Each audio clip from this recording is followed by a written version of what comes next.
Welcome to the Westside Investors Network, WIN, your community of investing knowledge for growth. This is the Real Estate Professionals Investing Podcast for real estate professionals by real estate professionals. This show is focused on the next step in your career, investing. Thank you for listening, and please, if you like our content, rate us on your podcast provider. Just a quick disclaimer, the views and opinions expressed in this podcast are for educational purposes only and should not be construed as an offer to buy or sell any shares or securities, make or consider any investments, or take any other action. Welcome back to another episode of the Deal Deep Dive segment on the Westside Investors Network podcast. I'm your host, Trent Werner. In this segment, our featured guests will share their unique stories on a specific deal they've invested in. We will dive deep into finding the deal, financing the deal, writing an offer, and the due diligence. Do us a solid and smash that subscribe button, leave us a rating, and share this episode. And now, let's dive deep. Welcome back to the Westside Investors Network podcast. I'm your host, Trent Werner. On today's episode, we're joined by Anne-Michelle Ward with the Passive Profit Partners. Anne-Michelle is going to share her story on how she started real estate career in Colorado as a broker, as an investor, as a fix and flipper, and owned two different businesses prior to moving to Panama full-time and becoming a real estate investor in Panama. Now that she's retired, she builds spec homes, one a year, and she has a new project of a 55 and over community in Panama, and it'll be the first of their type. Now let's welcome Anne-Michelle Ward. All right, Anne-Michelle Ward joining the Westside Investors Network podcast today. Anne-Michelle, thank you so much for chatting with me all the way from, well, I'll let you tell us where you're from or where you're sitting at right now. I'm sitting at Bocas del Toro, Panama, I work from home, and it's a cottage on the Caribbean Ocean. I can confidently say that you are the first guest to be on this show from Panama, which is a very big honor for you. And I'm very jealous because it's 31 degrees and raining here. So welcome to the show, Anne-Michelle. Thank you. It's an honor to be here. And I planned it that way. I don't want to see snow ever again. Well, I'm excited for this conversation, primarily because Anne-Michelle has experience in so many different niches or facets of the real estate industry. And Michelle, I know you invest now and you've invested for a long time. Have you always been an investor, or were you doing something else in real estate prior to really focusing on the investment side of the business? Well, one of my philosophies has always been that I could combine business with pleasure. And you know how people say, if you buy a home, it's not an investment. And if you do an investment, it's a different criteria. I've always wanted to combine those two, and I did it on my very first real estate investment, where I found a property in the outskirts of Boulder, Colorado, where I used to live. And it was on what we call excess land at the edge of the city, but wasn't in the city. So I found out that you could annex to the city, hook up to the city's sewer and water services, and as a result, divide it into 4.25 acre lots. So that's exactly what I did. I annexed to the city, hooked up to the services, subdivided the land, lived in the house for 5 years, and sold the 3 lots. With the proceeds, I was able to pay. I had borrowed the down payment. I didn't have the down payment for the house. I borrowed it, and I was able to pay it back out of the proceeds and buy 2 more properties to do exactly the same thing. After that, I was hooked on real estate investing, and I continued trying different venues, taking classes from mentors and investing in fix and flips and single family homes and 1031ing into bigger properties. I love it. And we talked a little bit before we started recording. You owned a real estate brokerage franchise. Were you already owning that, or did you already own that while you did this first deal, or did that come later? No, at that time when I did that, I had just gotten my real estate license, and I was just an agent for another company.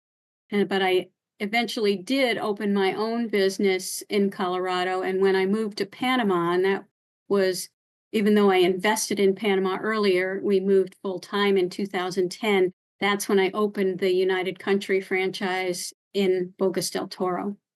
Got it. Okay. One thing that I actually love about what you just told me in using real estate as a tool while you're in the business is something that I think a lot of brokers and agents maybe forget about or don't even think about when they get into the business. A lot of people get in the business and they want to just sell houses because that's what, the real estate industry is about. And myself included, when I got in the business, my first partner, had been in it for 30 years or something like that. And all he focused on was selling houses. And I knew I didn't want to do that. And I wanted to use real estate as an investment vehicle, as a business, in addition to, working with clients and helping other people achieve their goals. What made you want to do the same thing of getting into real estate and helping other people, but also using it as an investment tool for yourself and your financial success? Well, what I realized about real estate was that it was a vehicle to create a retirement account that I could perhaps retire early, which is exactly what I did when using it. I had another business prior to becoming an agent. I owned two successful salons and I was getting very good income from those, but I knew that my retirement account would be funded by something else because no one was going to give me a 401k. I was self-employed, right? So I used real estate as a vehicle to create a retirement account, to educate my children, send them through college. I was a single mom. Yeah, and I love what you said there because I don't have a traditional 401k through a W-2 employer, but my wife does. And every time she sees that, she complains how small it is. But we look at our real estate portfolio, and it's quite a bit more than what the 401k from her employer is. And I think she understands, and I understand the power of real estate investing and how this tool can be used for us down the road in terms of retirement. So, Anne Michelle, why did you move to Panama? Well, I had this dream about living on the Caribbean Ocean from the time I was a teenager. I loved to travel. I had a wanderlust, and I didn't know I was going to end up in Panama, but that's where I ended up. I would travel to exotic beaches, and I went to Thailand, and I went to Hawaii, and I went to a lot of other Caribbean islands. Went to Costa Rica, started traveling Central America. But because of my kind of sense of where the opportunity lies, when I got to Panama, it was I could smell the boom coming and the emerging market here, and I said, I got to invest here, and maybe I want to move here, and that's what ended up happening because I came to really, it grew on me every time I started taking vacations just here, and I bought property in 1999 before the market really opened up. But I didn't really do anything with it for years because I was just going back and managing my businesses in Colorado and then coming down here for vacations. So, And I guess was there one thing or a few things that I guess attracted you or made you realize that it was an emerging market kind of early on? oh yes, when I did my research, I found out that that the government was behind gathering investors here and people who wanted to move here just as expats as well as foster tourism. So they were into improving the infrastructure. They made different laws that made it easy for people to invest here. You don't have to be a resident or live here to invest here. You have the same rights as any Panamanian. They have titled property. You own it fee simple. There's a stable government and this pretty stable economy because of the canal, the 2.6 billion coming in a year. They have a variety of visas. If you do want to live here, like I did, you can become a resident and not a citizen, but a permanent resident. And they have about 6 different kinds of visas you can do that, including investor, agricultural, pensionado if you just want to retire, friendly nations if you want to have a business. That's the one that I got, was the Friendly Nations visa, and was allowed me to start the business that I had here. There's a lot. It's friendly. The people are friendly and helpful. You don't have to learn Spanish, even though Spanish is the primary language. A lot of people speak English. They use the American dollar, so there's no currency transmission. I'll probably think of some other things while we're talking because there's just a laundry list. Well, I'm very curious because, like I said, I haven't had anyone on this show that has lived abroad, that has left the United States to go, explore and put boots and roots in a different country. And and thrive that way, right? So when you explained how you were, kind of drawn to Panama after your travels and saw that this market was emerging. When you got down there to start this brokerage, I guess what was your R&D going into it, or how did that differ from your, the brokerage that you worked for in Colorado, your businesses in Colorado, to opening up a business in real estate in Panama, being from the United States? Did you have to do any R&D, or were anything's different when you got down there for the business? Well, I, um, you know, came down here with my partner, and we would come down for longer and longer periods of time each time we vacationed, and eventually it blossomed into living here full time. So during those trips, we made contacts with people here. I knew that there was only 3 real estate companies and they were all local. So I could see that bringing a global company, a global franchise would benefit the community and benefit me. And that's exactly what I did, because I don't know if you've heard of United Country. It's a global company that's based out of Kansas City, and they were it's for rural areas, so they're not in bigger cities, they're more in outskirt areas.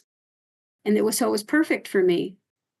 And I was friends with everybody here already, so when I opened the franchise, it's funny, but one of the other agents loaned me 6 of his listings to get started because I didn't have any listings, because it's friendly competition. It's a little bit different than doing it in the States, because I know we have mostly exclusive listings, and it's the opposite here. It's probably at least 50% what we call open listings, where anybody can sell the property and list it on their website. But there are some exclusives, and that concept has been growing as well. I already knew how to run a business, having had my salons and another real estate company in the United States. I had already bought property here when the first year that I came down, and I built a little office for myself. The first one was on the street because I wanted the visibility, and then I moved it because the property that I bought was on the ocean. I said, well, I want to have an ocean view while I'm working, and so do my clients. So I built another building on the front of the lot that faced the ocean. And then I rented out the old office and moved up to the new one and operated from there, where you could look at the ocean through the windows or open the double doors out to the sea. And my clients just loved it. They would come up and we'd sit there and they'd dream about their second home or their investment property, or, whatever they were thinking for their dream home. And now here's a word from our sponsor. Get things done while you're on the move. Learn more about working with a virtual assistant through Offsite Professionals. It's a great way to get all the things done that you need to get done. Have freedom in your time and streamline your life by automating your business. Stop spending time on the tasks that you can delegate and start spending more time on your superpower. Call us today at 503-446-3177 or visit our website at offsiteprofessionals.com. Uptown Syndication is now offering a syndication coaching program for you to take your real estate portfolio to the next level.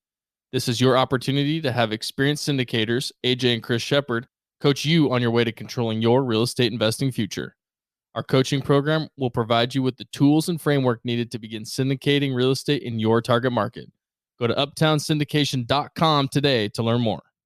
Sounds pretty nice if you ask me. Does that make sense?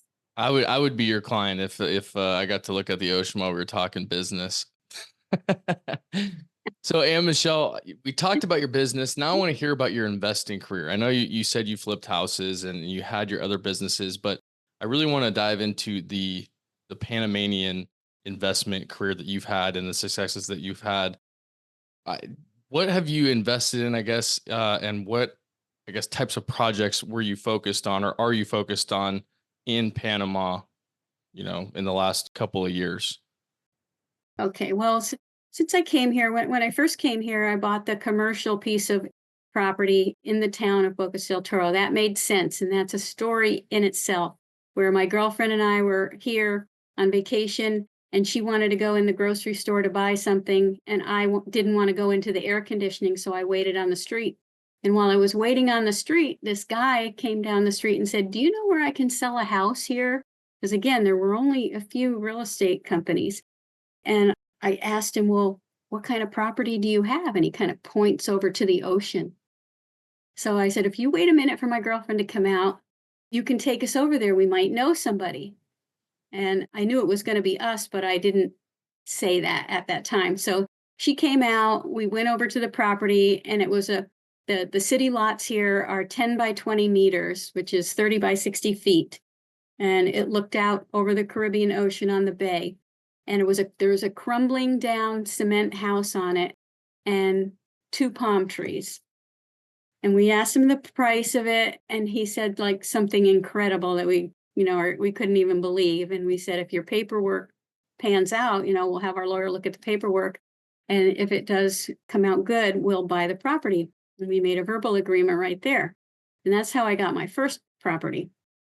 The second property that I bought here was a year later. And since I lived in Colorado and had the mountains at my doorstep and even lived in the mountains for a while above Boulder, I really didn't want any part of the mountains in Panama, even though I'd heard they were beautiful. But friends who lived there and went there convinced me that I should at least make a trip up there to see this beauty, because Panama is a stunningly beautiful country with everything but snow. They have mountains that look like the Rocky Mountains, but tropical foliage. We have the Caribbean Ocean on the north side and the Pacific Ocean on the south side.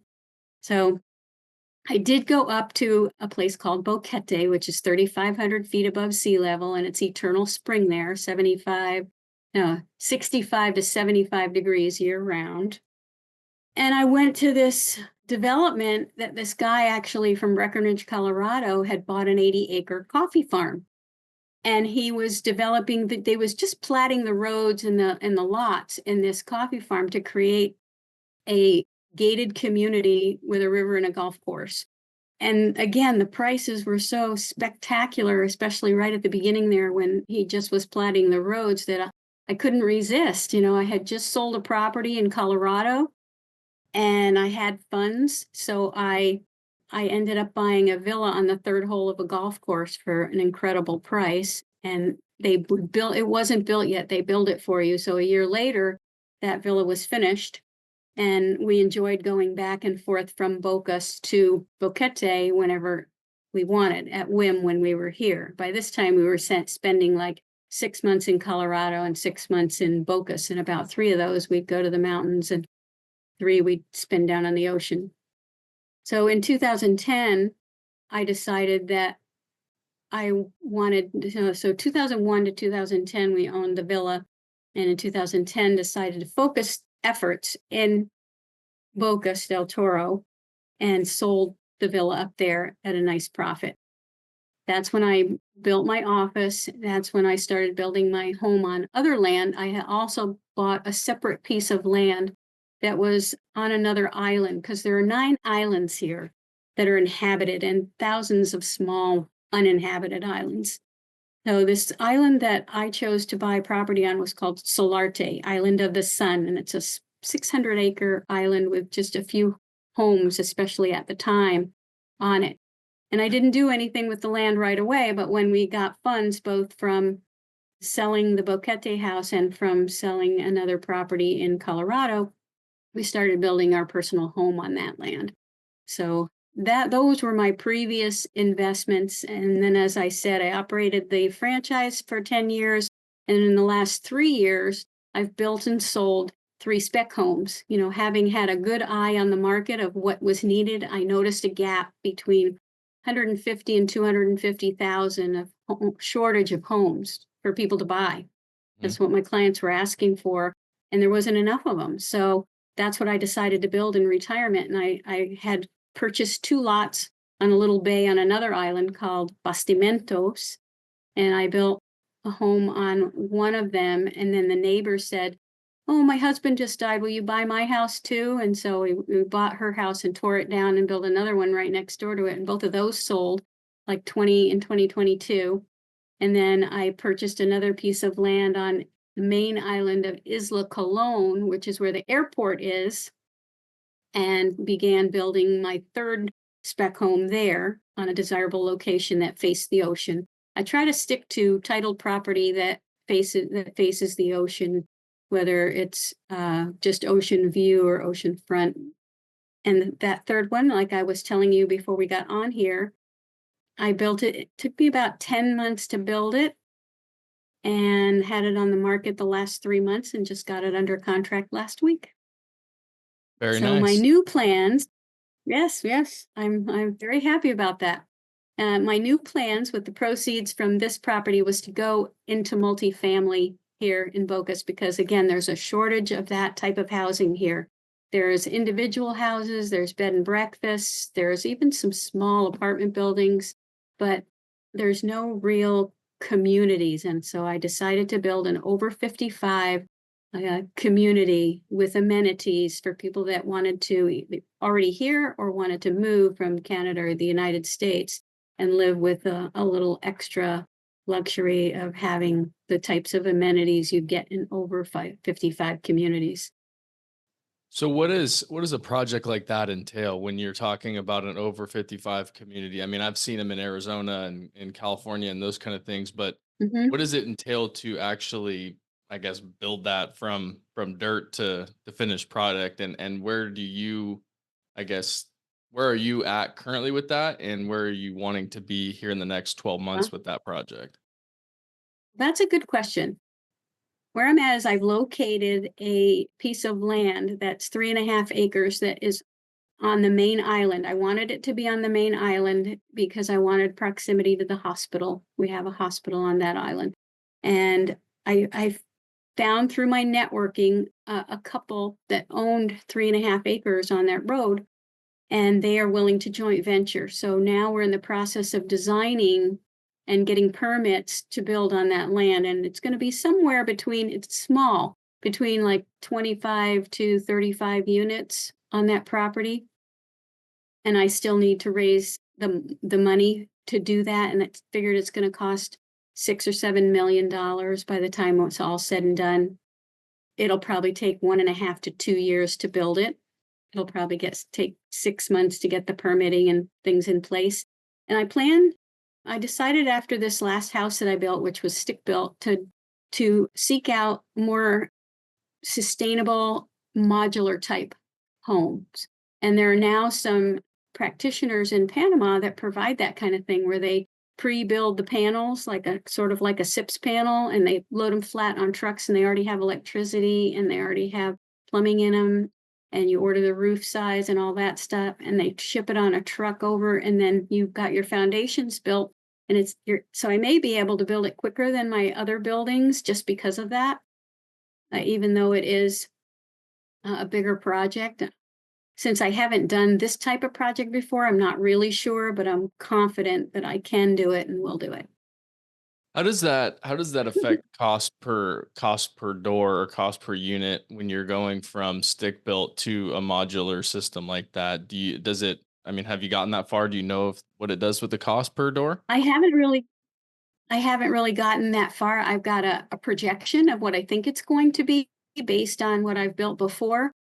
And I think some things are going to be less expensive because it is a modular unit, but other things might be more expensive, like the green septics that we're going to buy. And I want to incorporate solar and, lots of green features and sustainability there. So it remains to be seen the exact costs, but I'm confident that we can do it within a budget that will cash flow really well for investors and benefit the community. For me, it's much more than about ROI at this point in my life. I have to see it benefit people on multi levels, so it will benefit businesses, bringing business into the communities to provide services for those people, benefit the residents to have a safe, clean, innovative place to thrive. It'll give people jobs. It'll ripple out to the entire community, and it'll provide the investors with significant ROI over the long term.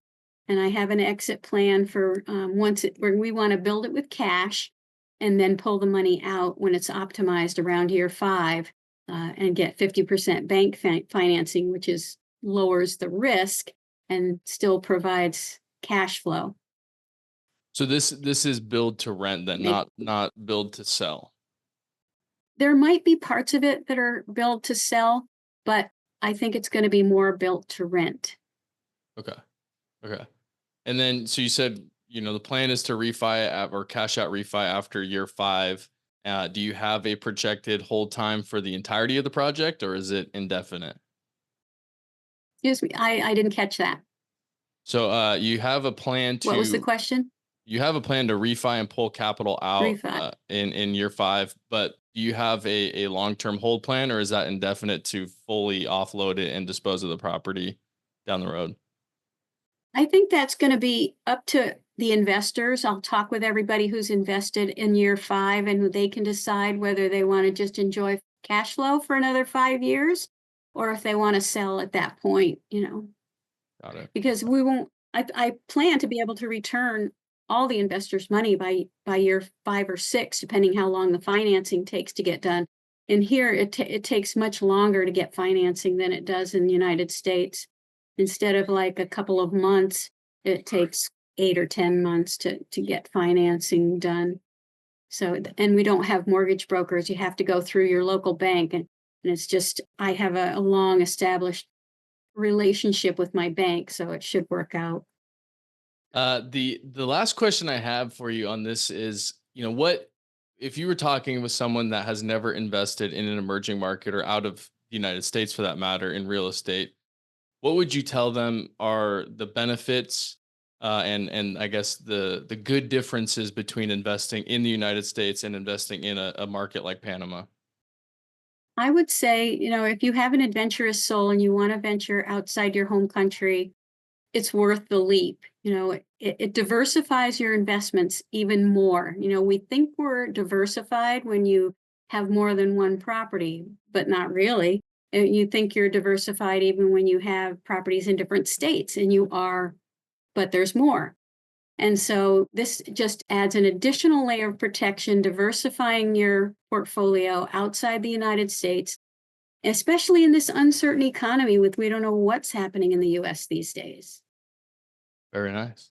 I agree with you. Would you agree? I agree with you. Yes. Diversification is one thing. And I was actually talking with someone the other day, and we were talking about so many people invest in the Sun Belt or the East Coast, West Coast, whatever it may be.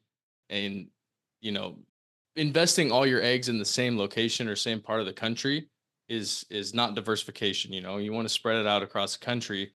But to another level, now we're talking about outside of the country and diversifying into emerging markets and other established countries, which was something that we didn't talk about when I had that conversation. So I appreciate you, making me aware of the other types of diversification that can be out there in real estate investing itself.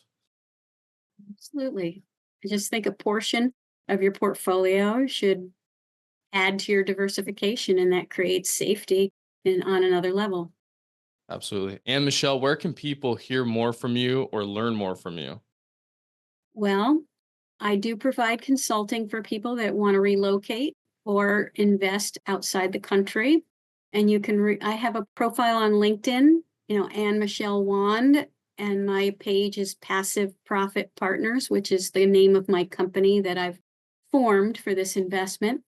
I also have a website that explains in broad terms the investments that I'm doing. I call the over 55 community active agers, because we want people to thrive, not just survive. And that is www.passive-profit-partners.com. So those 2 ways you should be able to find my email and my phone number and everything displayed there. Very nice. And Michelle, thank you so much for sharing your story and how beneficial and rewarding and exciting investing in other markets can be outside of the United States. Hey, really appreciate the opportunity, and meeting you. It's been wonderful. Thank you. Thank you for listening to this episode of the Real Estate Professionals Investing Podcast on WIN, your community of investing knowledge for growth. We hope that this episode has increased your knowledge and added value to your path to freedom. If you would, please take a second to rate us so that we can get more great investors to interview. If you or someone that you know wants to be on, please visit westsideinvestors.com and fill out our form to be on the show. Thank you again, and enjoy your day.